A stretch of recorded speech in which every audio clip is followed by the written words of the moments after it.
Hi friends, ఈరోజు చెనిక్కాయ పొడి చేయబోతున్నాను. దీనికి కావాల్సిన ఇంగ్రీడియంట్స్ చెప్తాను రండి. కిలో చెనిక్కాయ పప్పులు కేజీ తీసుకున్నానండి. హాఫ్ ఆల్రెడీ వేయించి పెట్టుకున్నాను. హాఫ్ ఏపాలి. ఇప్పుడు 1/4 కేజీ ఒట్టిమిరపకాయలు పడతాయి కిలోకి.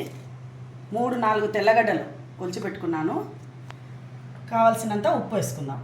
తర్వాత ఫస్ట్ హాఫ్ ఏపి పెట్టుకున్నామండి. ఈ హాఫ్ వేపుపోదాం.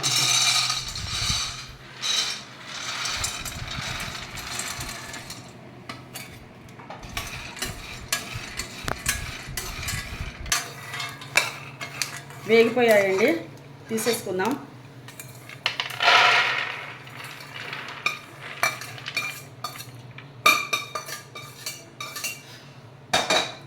ఇప్పుడు ఒట్టిమిరపకాయలు వేసుకుందామండి.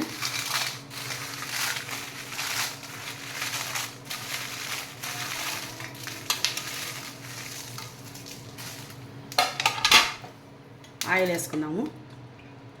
ఆయిల్ వేసుకొని వేపుకుంటే బాగుంటుందండి. కమ్మగా స్మెల్ వస్తుంది. బాగా మెత్తగా ఉండేటివి క్రిస్పీగా కూడా అవుతాయి. కాకపోతే పూర్తి సిమ్ పెట్టుకొనే వేపుకోవాలండి స్టవ్ను.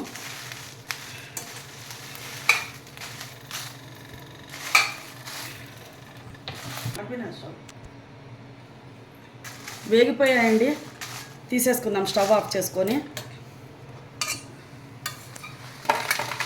ప్లేట్లోకి తీసుకుందాము.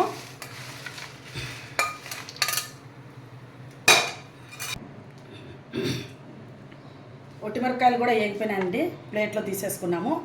హాఫ్ శనక్కాయ పప్పులు పొట్టు తీసుకున్నానండి. హాఫ్ శనక్కాయ పప్పులు పొట్టుతోనే వేస్తున్నాను. ఈ మధ్య అందరూ పొట్టుతోనే తినాలని చెప్తున్నారు కదా, ఇట్లా 50-50 చేసుకున్నాను. ఒట్టిమిరపకాయలు, తెల్లవాయలు అన్నీ కొంచెం కొంచెం వేసుకుంటూ మిక్సీ చేసుకుందామండి. ఇది ఇక్కడ రాయలసీమలో వేడి అన్నంలోకి నెయ్యి వేసుకొని కమ్మగా ఉంటుందండి. శనక్కాయ పొడి వేసుకొని తింటే చాలా కమ్మగా ఉంటుంది. అదే కాకుండా రొట్టెలోకి, చపాతీలోకి చాలా బాగుంటుంది. నెయ్యి వేసుకొని ముద్దగా ఉంటే ఇది చాలా ముద్దగా ఉంటుందండి. ఇది ఇంత ఉప్పు పడుతుందండి. హాఫ్ వేసుకుందాము ఒట్టిమిరపకాయలు. మరి అన్నీ కలిపి వేసుకుందాం ఒకసారి.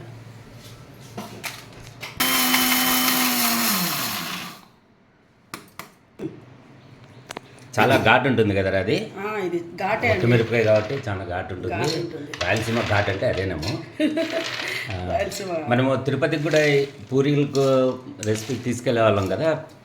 బాగా నెయ్యి కలిపేసి ముద్దగా చేసుకొని ఇంట్లోనే నెయ్యిలో కలిపి శనక్కాయ పొడి గొంతుకు పడకుండా నెయ్యిలో కలిపేసి ఒకేసారి తీసుకొని ఒక బాక్స్లో వేసుకొని పోతే మనం పూరీలు చేసుకొని పోతే ఈ ఘాటు తగ్గదండి. పూర్తి అయ్యే వరకు ఇంకా ఇంతే. ఇది దగ్గు అలా వీడియో తీయాల్సింది తప్పదు.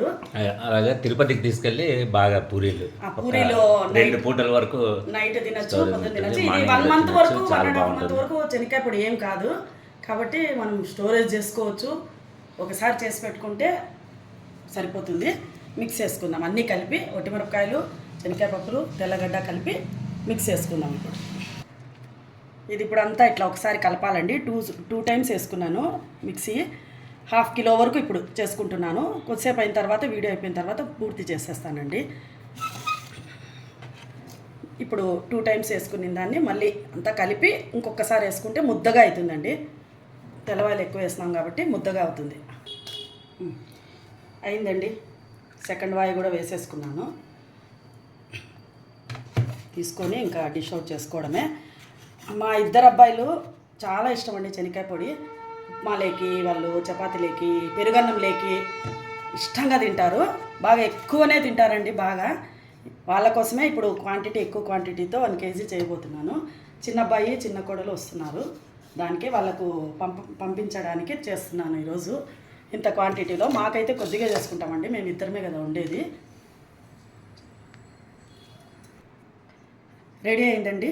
చూడండి, ముద్దగా ఉంది, బాగా ముద్దగా ఉంది. కొంచెం ఇట్లా పప్పుల పొడి అంత మెత్తగా కాకుండా కొంచెం శనక్కాయలు కొంచెం అట్లా పొడిగా ఉండడమే, నూకగా ఉండడమే మంచిదండి.